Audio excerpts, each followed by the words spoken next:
Hello guys, amo matang ngasi kangleipak na video mem taram no oksari aduga guys ai ngasi vlog se kano ina car chami matang de aduna yam ka hena kano to bodi na te ko yam ka hena important ba kamana hada ko yam ka hena special yam ka hena special ba vlog ti na te adu ta ju khatani special oi hade atopa jaga jaga da chame ja adu de khatan difference oi shi khucham jina aduna mayam yengning ga ti yengo yengning da na just skip to adum sapi hade matam pamuye ba aduna car jago kamera sige vlog hen da vida makta bai kam to pro ohum chakau ra ga hai ne wa dana iman abdul lai iman abdul yam nuksina marum ne dana ma khatang kui na nga ga chat ki be yam nuksina marum ni na khanga wa de nuksina dra di koina da na nga ya le bia de ko nuksina ne ko kem khana dam ni ko ya haji bulak ji bu chat lage chat ki be dana mata mang han de chat la je car wash ma phom da muk thengna se ko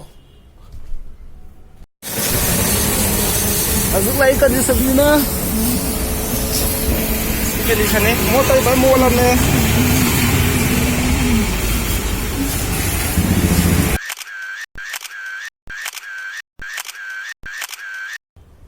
adu ka singo ai pot ani leibia de beng to ai ko ai tripod am low ram ne low ba to a lai jo ba si minjen do uri je si tripod si low ram ne low ma tum da ko ba si je yo ra ine ba e si ro pon mi chi de ngo ai ngi sai si ja na ge to we si tak lo hang tuk te si te kre he yo ro pa ga khudong thi jeng wa de pot ani leibia dam ne ba to ka car je ka hom kamai to cham no kamai to ra ga cham no da haipet ai matek har ke ba hadi ko aham da ma khoina chami ba system je si jina somai to ra ga chami ne ba tu su ba da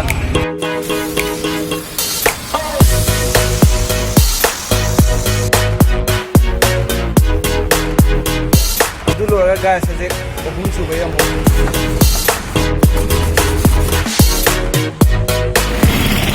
guys chak la ma da loi da ya re da na sa hana chaw bi okay guys chak sa loi da ma thien di kano hoi to re sogri to re du ga bora le lai sogri ga bora to lo khat le ya te da mai te jin jak na phai da ko na trana ado guys ai nang hajik lai je hai de chatui je hai de car wash story ma pham ja te kai da na te hai de ko hamda overbridge ma khong si le da na ko overbridge ma khong de ge khatang haidara ka no man ko da ka no oi pam le ko oi pam ge he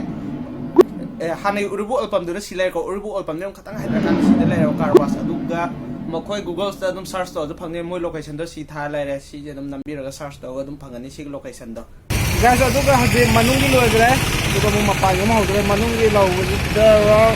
pung amma makhai me ya du chang ma le moi yam khadan na taw da mapa yo ni ne se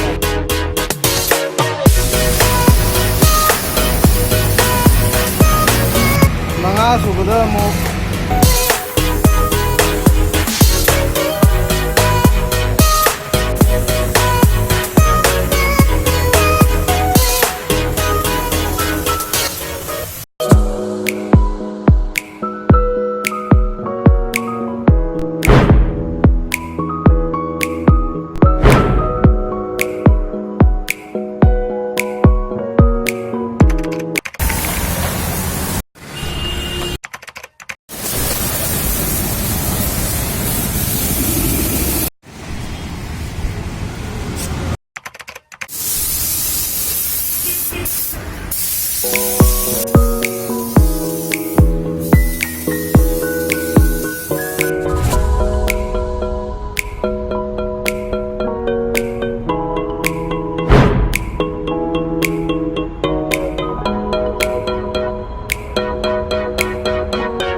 Gada duga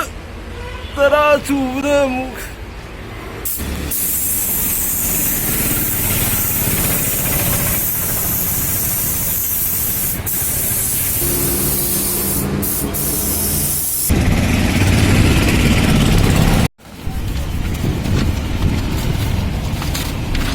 Rồi đây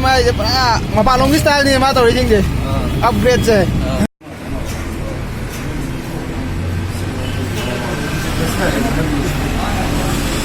Okay guys, gari chamba loire. Tu ado kamai to gune yeng se manung changa ka.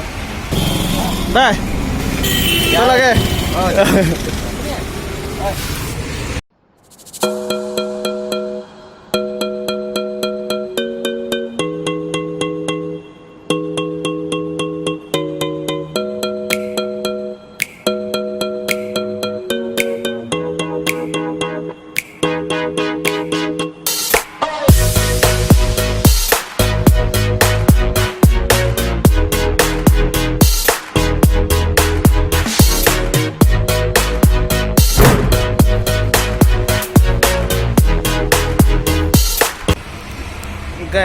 Guys, ini lang ya. Sisa,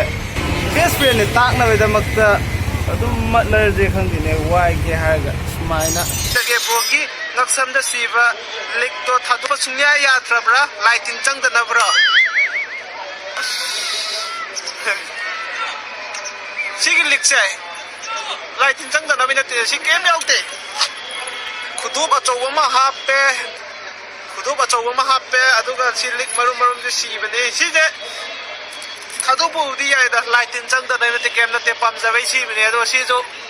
imana ba khep pane kya thung lai ba imana ba akas ko am lai mangon de wai ga je na khela chung bi da ba best friend nai ne bai ta hai nei da na best friend oi ta de wai na ga pina de na adu ya sing ma best friend wai ga nuwa la isi da thil ma de best friend na te na do ai na ma jam nuk si ba ma ja i best friend ne ku ting mai da mak tai na wai mat pan da si See you with free gift already.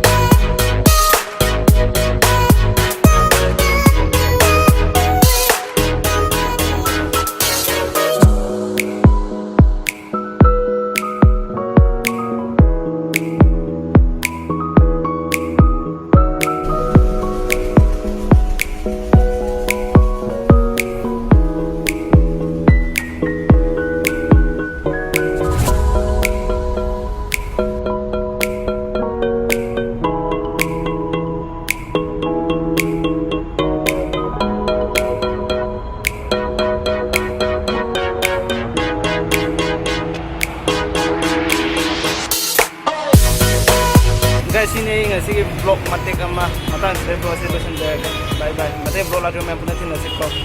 Mana lagi yang nak ya